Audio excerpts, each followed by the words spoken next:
Welcome back to the deep dive. So you've handed us this fascinating stack of sources. We've got articles, technical white papers, research notes, all on one project. Yep. And it's probably one of the most, let's say, polarizing new layer ones we've seen in a while. Stable, ticker stable. It's definitely making some waves. Well, our mission today is to, cut through the noise, figure out what this L1 is really trying to do, and maybe more importantly, talk about the huge trade-offs they're making to get there. And it's a fascinating stack of material because it's so incredibly focused. I mean, this isn't a project trying to be everything to everyone. Not at all. The sources categorize it very clearly. Payment, infrastructure, L1, and stablecoin. That's it. No Web3 gaming, no NFTs. They're going straight for the big fish. Right. Institutional, enterprise grade, treasury operations, cross-border payments. Exactly. Which really brings us to the central question for this whole deep dive, I think. What does it even mean to build an entire layer one blockchain specifically for stablecoins? Okay, let's unpack this. Because we have to start with the single biggest architectural choice, the one that, makes this whole thing stand out. It's the detail that's in every single source, and it's the most important one. Stable is an L1 that uses USDT, as in Tether, for its native gas token. Yeah. This is not a common thing. It's a complete paradigm shift. And I find this both brilliant and, frankly, a little terrifying. Well, brilliant because, it solves a massive usability problem right out of the gate. But terrifying because you're creating this existential risk, aren't you? Explain that a bit more. Well, if you tie your entire infrastructure, the very fuel that runs the machine, to a single external, often controversial asset like Tether, yeah, you're making a massive bet on its future. That is the core trade-off right there. They're betting everything on utility, USDT's market dominance over, say, regulatory safety or decentralization purity. They are explicitly, as the papers say, designed for stablecoin native applications. Which means they're maximizing function for the user, but they are absolutely accepting that dependency on Tether's fate. So let's talk about the benefit side of that trade-off, the user experience. What does that dependency unlock? Okay, so the big one, the headline feature, is zero-fee peer-to-peer USDT transfers. Right. And for anyone listening who's ever tried to move, a large amount of stablecoins on Ethereum when gas is spiking, taking that cost and volatility away is a huge, huge competitive advantage. It's a radical value proposition. I mean, think about it.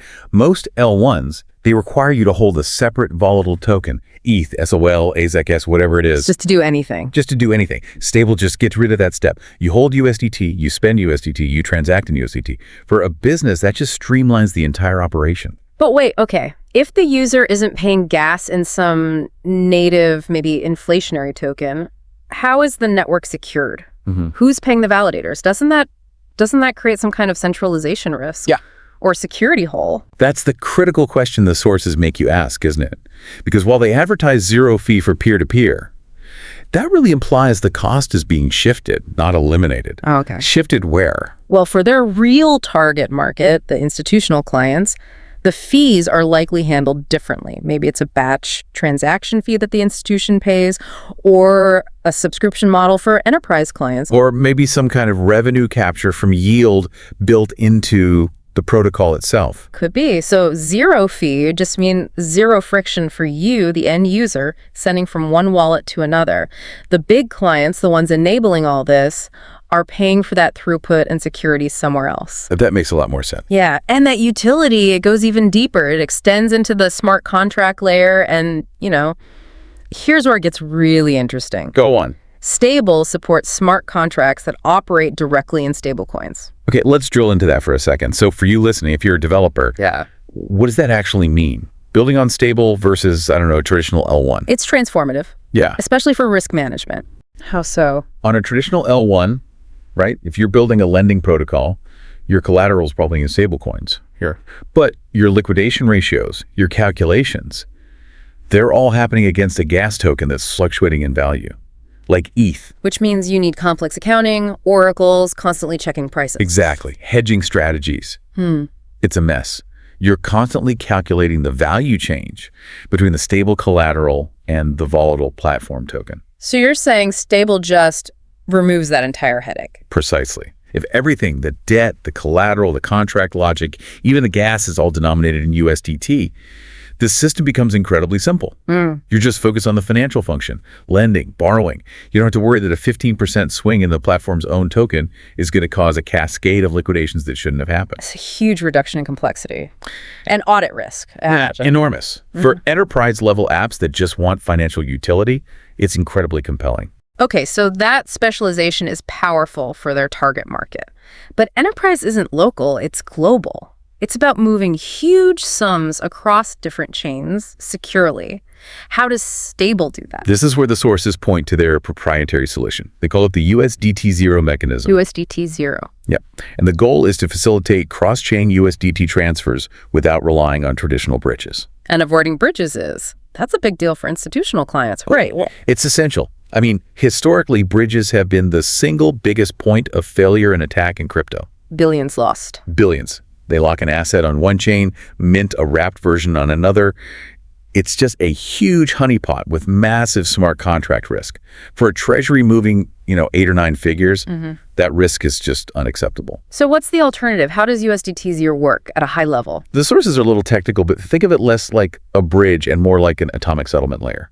Instead of lock and mint, it's more like a direct, attested pathway. The transaction is confirmed across chains with verifiable proofs, so you're settling native USDT from the source to the destination without creating a new synthetic risky asset. Which gives you the speed and the security that those big transfers demand. That's the idea. So if we pull all these pieces together, the USDT gas, the stablecoin native smart contracts, this bridgeless USDT 8.0 thing, you start to see a very specialized machine. The platform is basically selling 3 huge benefits. Number 1, a truly gasless experience for anyone just moving stablecoins around. 2, and this is crucial for institutions, built-in fiat on-ramps. You have to be able to get money from the traditional banking system onto the chain easily. And 3, the absolute deal breaker for any enterprise client. Enterprise-grade throughput, you can't be the future of cross-border payments if your network grinds to a halt. Right. And if we connect this to the bigger picture, Stable isn't really positioning itself as just another blockchain. It's positioning itself as the plumbing, the dedicated plumbing for the global dollar economy as it moves on-chain. That's a great way to put it. All their targets, cross-border payments, treasury, FX, institutional lending, they all demand low latency, huge volume, and predictable costs. They're making a bet that general-purpose L1s, even the fast ones, are still too volatile for these specific users. It's a very calculated, very high-stakes play. Go for the high-value market that cares more about reliability than, decentralized novelty. Right. So given those ambitions, we have to talk about the money. What kind of financial backing does it take to build something like this? Absolutely.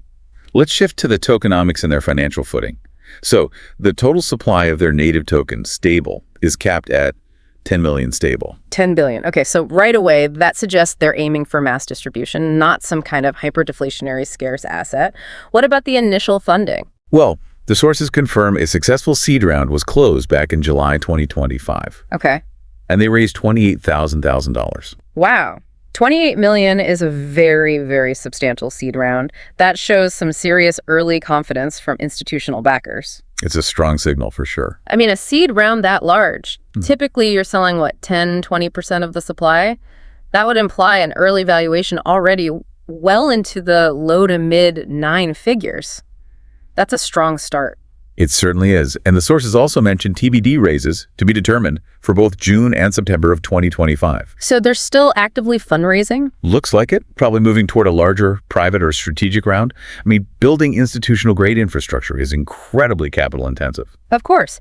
Now, to give everyone listening some context here, your sources also included some comparison data. 2 other projects in this, high-throughput L1 payment space. Why do we look at these? It's not investment advice, obviously. It's about gauging the market's appetite for this kind of specialization. It shows you the potential ceiling for success, but also the potential floor if things don't work out. It just illustrates the volatility. Got it.